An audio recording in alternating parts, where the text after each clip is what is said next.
June 1980, Shorthand English Senior Grade. Get ready for the dictation. 10 seconds.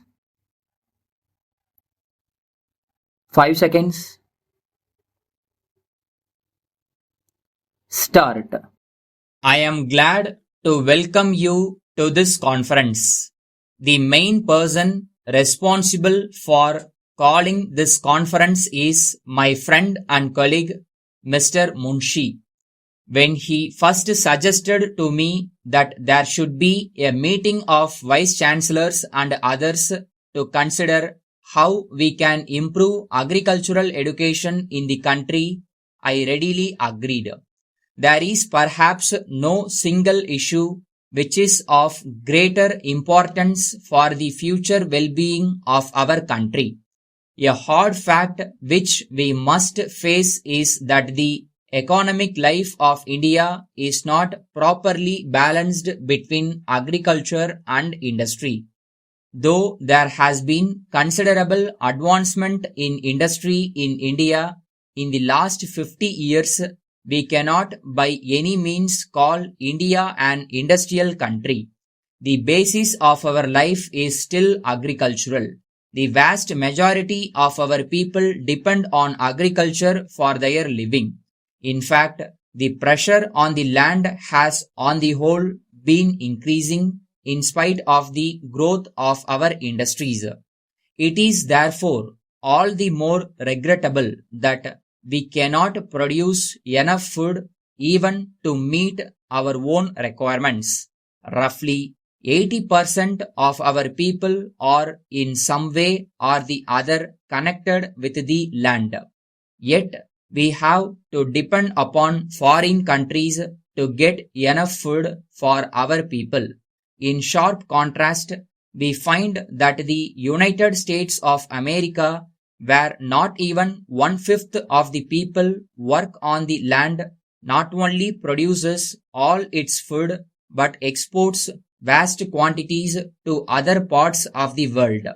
We must therefore ask ourselves the reason why with 4/5 of our people on the land, we are still deficit in food supply, whereas other countries which do not use even 1/5 of their manpower for the production of food or surplus areas. A detailed enquiry into this problem is all the more necessary as our position has not always been so bad as it is today. Till some years ago, we have in fact been exporting wheat and other food grains.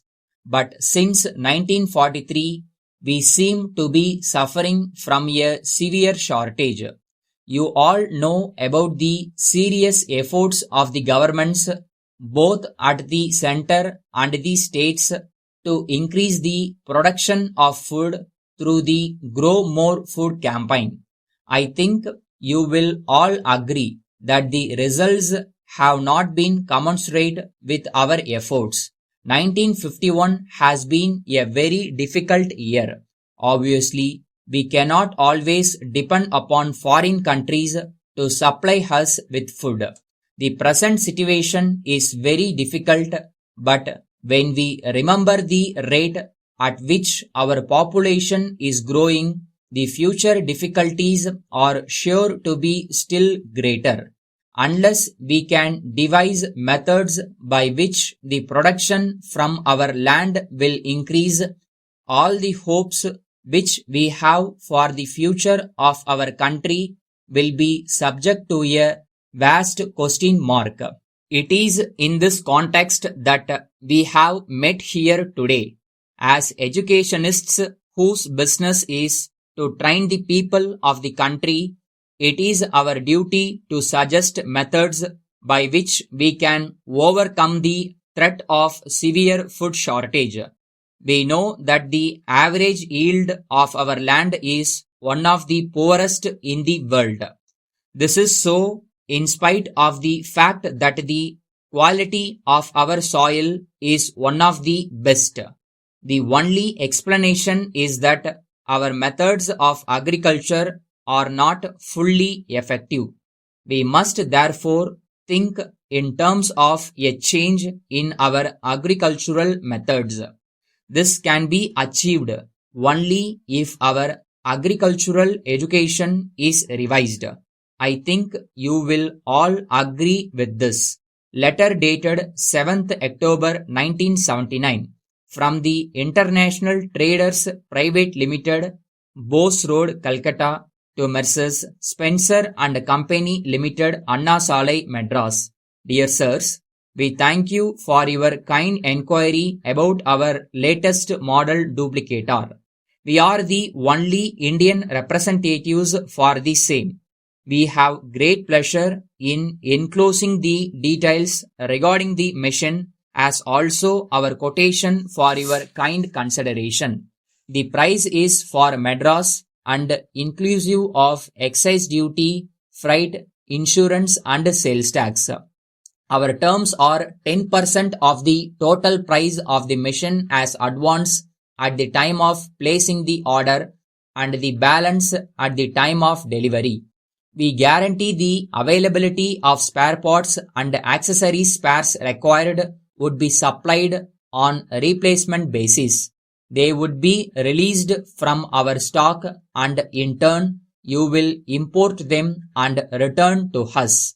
In case you want to avoid annual service contract, you will have to pay rupees 25 for every visit, which would again be excluding the spares. We sincerely hope that all the points have been clarified. If you need any further details, you may please get into touch with us. We would also be too glad to arrange for a free demonstration of the machine at our local office at your convenience after hearing from you. We look forward to the pleasure of receiving your early order. Thanking you once again, yours faithfully.